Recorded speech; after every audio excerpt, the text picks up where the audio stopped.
Well, hello there, and welcome to a very special quiet bedtime explainer. Tonight, we're slowing things right down.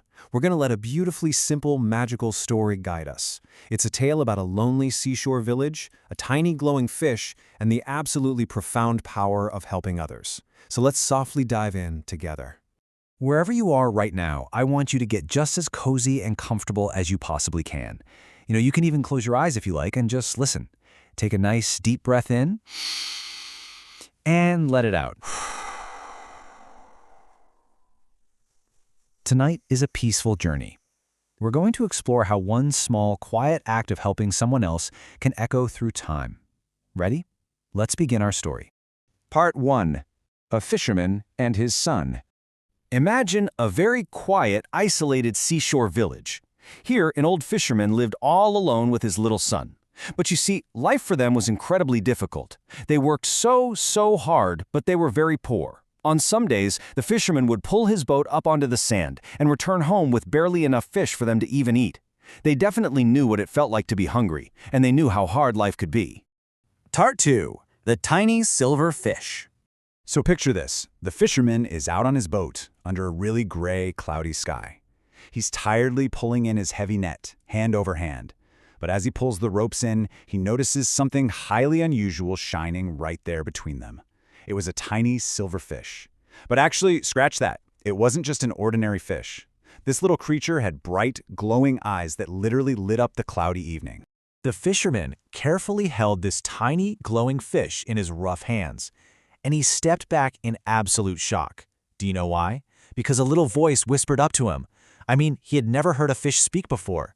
The tiny fish whispered softly, "Please don't throw me into the market. If you free me, kindness will return to you someday." Now, instead of keeping his catch, the fisherman did 3 beautiful things. First, he actually listened to the little fish. Second, even though he was a hungry man who really needed to sell fish to survive, he gently released the tiny glowing creature back into the dark sea. And third, he asked for absolutely nothing in return. He just let it go. I want to pause here for just a moment. Think about this quietly to yourself. If you are walking along the beach or playing in your neighborhood and a little creature or maybe a friend asked for your help, what would you do? Would you be like the old fisherman and gently help them even if it was hard? Part 3. The Dark Storm. Time slowly passed in the village. We go from that one cloudy evening where the tiny silver fish was freed to months later when a very powerful storm rolled in.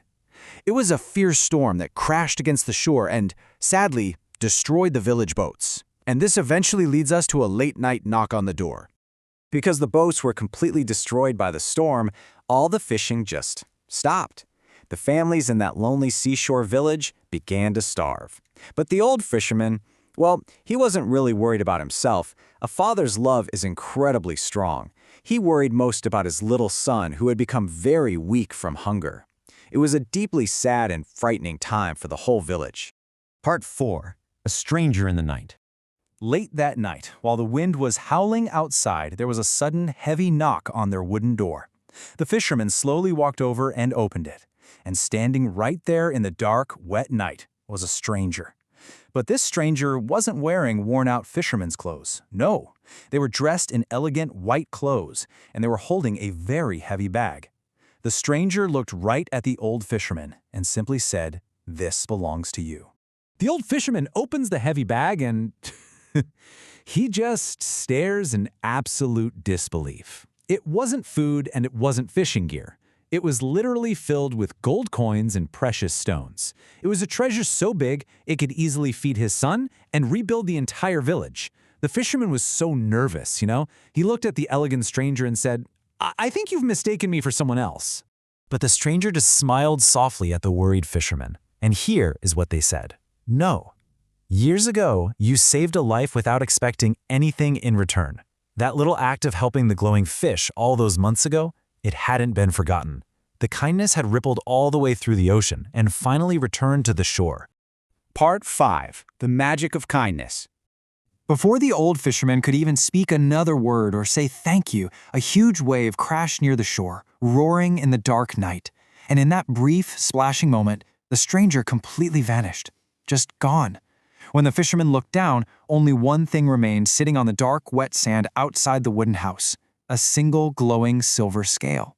From that day onward, the old fisherman never truly knew the answer.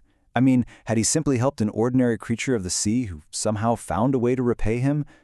Or had he, on that cloudy evening long ago, actually held a magical guardian of the ocean itself in his rough hands?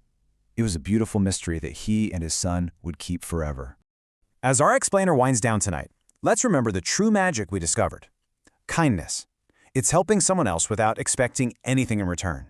The fisherman didn't save the little fish because he wanted gold or precious stones. He saved it simply because it asked for help, and it was the right thing to do. That is the true magic of the silver scale. And because of that kindness, the fisherman and his little boy were never hungry again. So, before you drift off to sleep tonight, I want to leave you with one final question to quietly think about. Who will you share your kindness with tomorrow? Maybe it's a friend, maybe it's a pet, or maybe it's your family. Keep that warm thought in your heart as you rest. Thank you so much for joining me for this bedtime explainer. Sleep well and dream of glowing silver scales in a quiet sea. Good night.